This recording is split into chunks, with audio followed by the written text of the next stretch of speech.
Good evening all. Mid cap ഡോക്ടറിൻ്റെ post മാർക്കറ്റിന് pre മാർക്കറ്റിലേക്ക് എല്ലാവർക്കും സ്വാഗതം. ഞാൻ ഇന്ന് ആദ്യം ചെയ്യേണ്ടെന്ന് വിചാരിച്ചു, കാരണം ആ ഒരു മൂഡിലല്ല.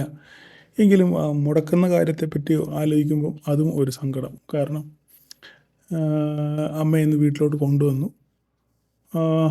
അങ്ങനെ ഒരു സ്റ്റേജിലായിരിക്കുന്നു ഇപ്പം.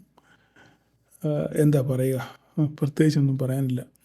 എങ്കിലും ഏത് പ്രതിസന്ധിയുടെ നടുവിൽ നമ്മൾ കർത്തവ്യങ്ങൾ മറക്കാൻ പാടില്ല എന്നുള്ളൊരു ഒരു ഒരു ഒരു പോളിസി എനിക്കുള്ളത് കൊണ്ടാണ് ഞാനിത് ഇന്ന് ഇത്ര ഒരു എന്താ പറയുന്നത്, ഇത്ര ഇങ്ങനെ ഒരു അവസ്ഥയുടെ നടുവിൽ ഇത് ചെയ്യാമെന്ന് വിചാരിച്ചത്.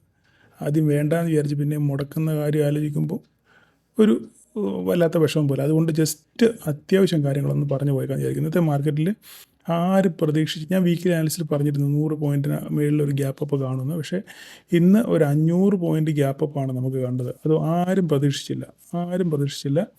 500 പോയിൻറ്റ് ഗ്യാപ്പ് അപ്പ് വരും എന്നുള്ള കാര്യം. അത് സി ഉള്ളവർക്കൊക്കെ ഭയങ്കര ലോട്ടറി ആയിരുന്നു.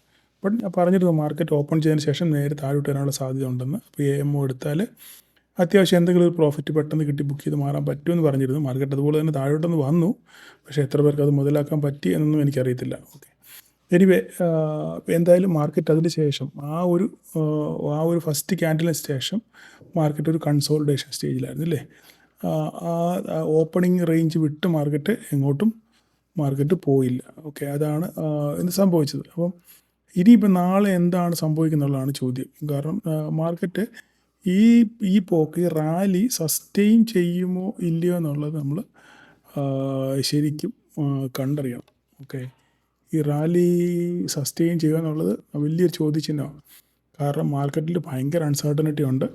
ഏതെങ്കിലും കാരണവശാൽ ട്രംപ് എന്തെങ്കിലും ഒരു വിടുവായിത്തരം വിളിച്ചു പറഞ്ഞു കഴിഞ്ഞാൽ കയറിയതെല്ലാം അതുപോലെ തന്നെ പൊട്ടാനുള്ള സാധ്യതയുണ്ട്. അതുപോലെ തന്നെ ഇന്ത്യയുമായിട്ടുള്ളൊരു ട്രേഡ് കരാറിൽ എത്തി എന്ന് ഞാനിങ്ങനെ ന്യൂസ് വായിച്ചിരുന്നു. പക്ഷേ ആ ട്രേഡ് കരാറിൽ എന്തൊക്കെയാണ് അതിൻ്റെ കണ്ടൻറ്റെന്ന് ഇതിലോട്ടും വെളി വന്നിട്ടില്ല. അപ്പോൾ ആ കണ്ടൻറ്റ് കണ്ടെങ്കിൽ മാത്രമേ നമുക്ക് വിശ്വസിക്കാൻ പറ്റത്തുള്ളൂ. ഏതൊക്കെ രീതിയിൽ നമ്മളെ ബാധിക്കും, ഗുണമാകും, ദോഷമാകും എന്നുള്ള കാര്യങ്ങളൊക്കെ നമുക്ക് അതിനകത്തിലെ കണ്ടൻറ്റ് കണ്ടെങ്കിൽ മാത്രമേ മനസ്സിലാക്കാൻ പറ്റത്തുള്ളൂ. അതുകൊണ്ട് അങ്ങനെ ഒരു സംഭവം വന്നിട്ടും മാർക്കറ്റ് വലിയ പോസിറ്റിവിറ്റി ഒന്നും നിലവിൽ കാണിക്കുന്നില്ല. എനിവേ നാളെ എന്തായാലും ആ കണ്ടൻറ്റിന് വേണ്ടി ആൾക്കാർ വെയിറ്റ് ചെയ്യുകയാണ്. അപ്പോൾ ആ ട്രേഡ് ഡീലിൽ എന്തൊക്കെ നെഗോഷിയേഷൻസാണ് നടന്നിരിക്കുന്നത്, നമ്മൾ എന്തൊക്കെ കോംപ്രമൈസ് ചെയ്തു, എന്തിനൊക്കെ താരിഫ് കൂടും എന്നുള്ളതിനെ പറ്റിയൊക്കെ കൂടുതൽ അറിവ് വരാണ്ടിരിക്കുന്നില്ല. അതനുസരിച്ച് മാർക്കറ്റ് ഭയങ്കര വോളറ്റൈലായിരിക്കും. എന്തായാലും എൻ്റെ ഒരു കണക്കും പ്രകാരം 23,500 മുകളിലോട്ട് മാർക്കറ്റ് പോകാനുള്ളൊരു സാധ്യത വളരെ വിരളമാണ്. ഒരു പക്ഷെങ്കിൽ അങ്ങനെ പോകാം. പക്ഷെങ്കിൽ എൻ്റെ ഒരു കണക്കൂട്ടലിൽ 23,500 മുകളിലോട്ട് പോകാനുള്ളൊരു സാധ്യത വളരെ വിരളമാണ്. ഓക്കെ, അപ്പോൾ അഥവാ അതിന് മുകളിലോട്ട് പോവുകയാണെന്നുണ്ടെങ്കിൽ പിന്നെ 23,500 ഭയങ്കര ഒരു കട്ട സപ്പോർട്ടായിരിക്കും.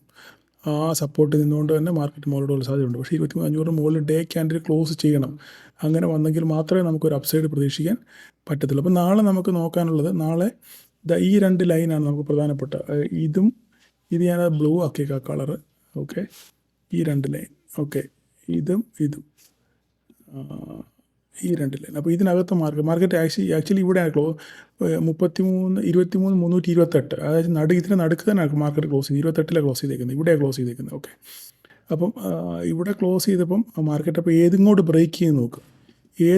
ഏത് ലെവലിലോട്ടാണ് മാർക്കറ്റ് ഇവിടുന്ന് ഇങ്ങോട്ട് ബ്രേക്ക് ചെയ്യുമോ, ഇവിടുന്ന് ഇങ്ങോട്ടാണോ, അതോ ഇവിടുന്ന് താഴോട്ടാണോ ബ്രേക്ക് ചെയ്ത് നോക്കുക. ആ ബ്രേക്ക് ചെയ്ത് നോക്കിയ ശേഷം മാത്രം നമ്മളൊരു ട്രേഡിനെ പറ്റി ചിന്തിക്കുക. അങ്ങനെ 23,350 പോയി കഴിഞ്ഞാൽ അടുത്ത കടമ്പ എന്ന് പറഞ്ഞാൽ 23,500 ആയിരിക്കും അടുത്ത കടമ്പ.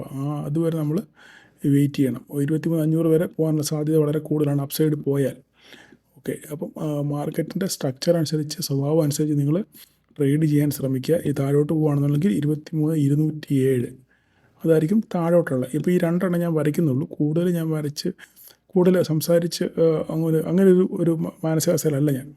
അപ്പം ഇതിനകത്ത് മാർക്കറ്റ് ഓപ്പൺ ചെയ്യുകയാണെന്നുണ്ടെങ്കിൽ എങ്ങോട്ട് പോകുമെന്ന് നോക്കുക. ആ സൈഡിലോട്ട് തന്നെ ആയിരിക്കും മാർക്കറ്റ് സഞ്ചരിക്കാനുള്ള സാധ്യത കൂടുതൽ. ഓക്കെ, അപ്പം സൂക്ഷിച്ച് കണ്ട് ട്രേഡ് ചെയ്യുക. ജസ്റ്റ് ബാങ്ക് നിഫ്റ്റിയോട് ഒന്ന് പറഞ്ഞേക്കാം. ബാങ്ക് നിഫ്റ്റിയിലും ഇതുപോലെ തന്നെ. ഓക്കെ, ഈ പറയുന്ന പോലെ തന്നെ മാർക്കറ്റ് ക്ലോസ് ചെയ്തിരുന്നത് 379 ഇതിൻ്റെ നടുക്കാണ് ക്ലോസ് ചെയ്തേക്കുന്നത്. അപ്പം ഇത് എങ്ങോട്ട് ബ്രേക്ക് ചെയ്ത് നോക്കുക. ഇതിന് മുകളിലോട്ടാണ് താഴോട്ടാണ്, ഇവിടുന്ന് മുകളിലോട്ടാണോ താഴോട്ടാണോ ബ്രേക്ക് ചെയ്ത് നോക്കുക. അതനുസരിച്ച് ട്രേഡ് നിങ്ങൾ പ്ലാൻ ചെയ്യാൻ നോക്കുക. എത്ര മാത്രമേ എനിക്ക് പറയാനുള്ളൂ. ഓക്കെ, അപ്പോൾ എല്ലാവരും എന്നെ ഇടയ്ക്ക് ഒത്തിരി പേര് മെസ്സേജ് അയക്കും, വിളിക്കുകയൊക്കെ ചെയ്തു.